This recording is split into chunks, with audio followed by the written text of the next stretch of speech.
तनी कोनो ऐसा गीत बजा देता।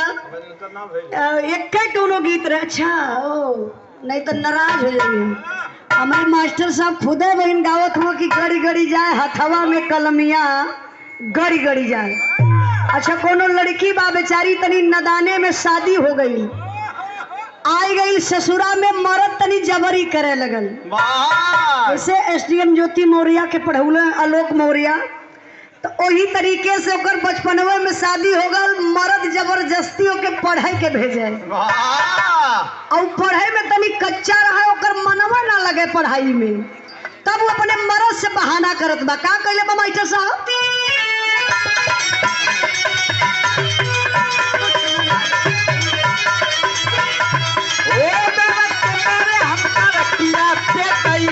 क्या बात है?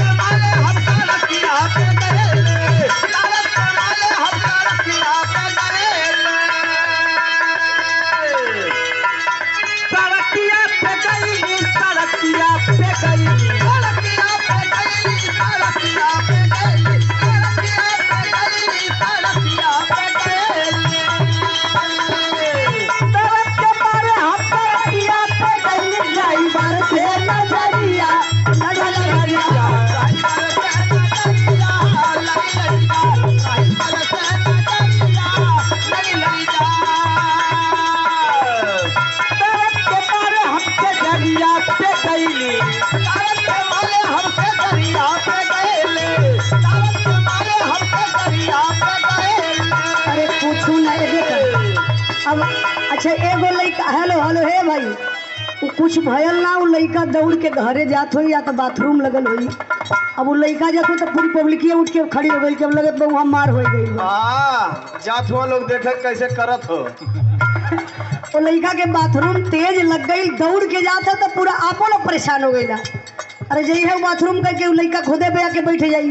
आप लोग जहाँ बैठल बा इत्मीनान से बैठल बा, कोनो बात नहीं है कि आप लोग उधर देखे लगला। 51 रुपए का पुरस्कार देकर सम्मान करन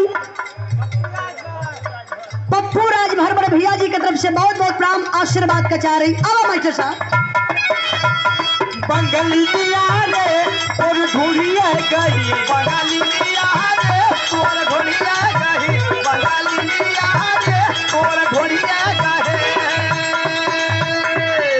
बहुत लताई हुआ यही, बहुत लताई हुआ यही, बंगाली दिया रे और ढूंढिया गई, बंगाली दिया रे और ढूंढिया गई, बंगाली दिया रे और ढूंढिया बारे हमारे मास्टर साहब का तो बंगलिनिया रे तोर ढूंढिए गई। मतलब कोनो छोटा लड़का गावत तो ठीको लगत, इनहू का आदत बिगड़ चुकल बा। बुढ़ौती में ढोढ़ी देखत हूँ मैं। तनी उम्र देख के चला मास्टर साहब। सामने देखा पंडाल बनल है, दुर्गा माई का प्रतिमा बा। वो हमें दारू डाले खातिर रहना है। एक ठे गाना हम सुन ली कि हमारे ढोड़ी में रम रजा पिया। अच्छा रम पियले से उमरिया बढ़ जाती है, अब गिलास का कोनो जरूरत है ना बा। गवैया बतावत हो कि ढोड़ी में रम पियबा तो उम्र बढ़ जाई, ढोड़ी में चाय पियाए लगल। हाँ, ओके धीरे धीरे चटिया तो कुछ कोनो पुर्जा खराब ना होई। वाह ऐसन ऐसन गीत चल गई बा जौने गीत के आप लोग परिवार में ना बैठ के सुन सकेला, ना परिवार में ओके गा सकेला। दौड़े के होश बा पूरा दोनों ढोड़ी में पिए के बा। ओकरे नाम पे भैया यह बता सकल हमारे मास्टर साहब को कैसन ढोड़ी रहल होई। ढोड़ी नहीं हौदी रहल। इहो अपने जमाना का एक नंबर के लखेरा रहल है। अपने जमाना का हमारे मास्टर साहब ईमानदार व्यक्ति, बड़ा शानदार मर्द हुआ। अपने मेहरारू का एकलौता मर्द हुआ। एकलौता मर्द। हाँ एक दिन में बतियावत कहा भैया हो तो आल उनके का हुआ है, गावत बजावत हिला घरे ना जब तो मेहरारू हमार गुस्सियाई ना, तो यही पूछ ला इनके दिलवा का बतिया तू कैसे जान गया। देखिए 200 रुपए का पुरस्कार के नाम पर वैसे सच्चाई बा कि हमारे मास्टर साहब के इस समय वर्तमान में हाँ 2 गो मेहरारू है। 2 मेहरारू वर्तमान में रखले हुआ। अच्छा जाना थिया गाय बजाए के जाइए तनकर मेहरारू इनसे बड़ा मोहब्बत करेले भैया। हम तो ये कहा कि ये के भगवान मेहरारू दे तो हमारे मास्टर के मेहरारू नियर मेहरारू दे। गाय बजाए के जाइए तनकर मेहरारू पहले इनके भारी अकवारी पकड़ैले, पकड़ के मौसम धरावेले। मौसम कैसन? अरे तनी खुश हो जाए। अच्छा देखा बड़ी चालाक मेहरारू बा, अकवारी में ये लिए पकड़ी ओके 500 के नोट से बड़ा मोहब्बत बा। धीरे से इनके थैली में हाथ डाल दे, डाल को ही में से टोवेले। का टोवेले कि देखी हो कि गायब के दहल का पैसावा हो। हाँ सही बात है। इनकर मेहरवा थैलिया में हथवा डाल के और धीरे धीरे वही में गिनने शुरू करी। अगर 500 वाली नोट ये तो के धीरे से निकाल के उठा के रखी कहाँ है? ब्लाउज ऑफ इंडिया में। ये कौन बैंक हो? वहां से पॉकेट न मरा ले।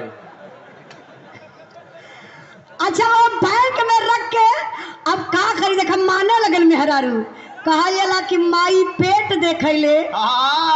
मेहरारू पेट देखे ले। कुछ ना ज्ञान है ना ना ना, अब हम जान के लिए तोरे कोनो ज्ञान ना है। मेहरारू पेट देखे ले, माई जेब सॉरी माई पेट देखे ले, मेहरारू जेब देखे ले। 500 वाली नोट इनकर मेहरारू पाए गई बा दीवाना भैया ना। तो जानत हुआ का होला? एड़ी से कपारे ले तेल धराई यही मास्टर साहब के। और जौने दिन इनकर मेहरारू 500 वाली नोट ना पौलस भैया, वही इनके बाबू के लगावे शुरू करे ले। अच्छा काहे इनके बाबू के तेल लगावे ले? अब 45,000 पेंशन पावत होंगे। इनकर मेहरारू हमारे मास्टर साहब का वो पैसा में चलबे करे ले। अरे ऐसा मत बोल दा कि गाजीपुर में क्यों भैया पैसा वाला तनी ज्यादा हो। तो टिकट आज बुक करा ले। प्याने से मास्टर साहब के घरे लाइन लगे लगे। नहीं आप महान हैं, बहुत अच्छे इंसान हैं। गावत हुआ बगलिनिया तो ढूंढिए गई वो कहीं कोनो भक्ति गई है तनी मानो के अंदर आत्मा से खुशी मिली। प्रधान जी ये हुआ ना हो। अब प्रधान जी का नमो कहा ये देखिए प्रधान जी कल 50 रुपया लेवे के 500 का नोट है। बीकापुर के धरती से 50 रुपया हमके लेवे के बाद 450 रुपया ये हमहन के बांट लेवे के हो। अरे बेईमान आदमी ऐसा थोड़ी ना होला। ऐसा होला पूछला। ये प्रधान जी 400 आपके चाहिए वापस ना?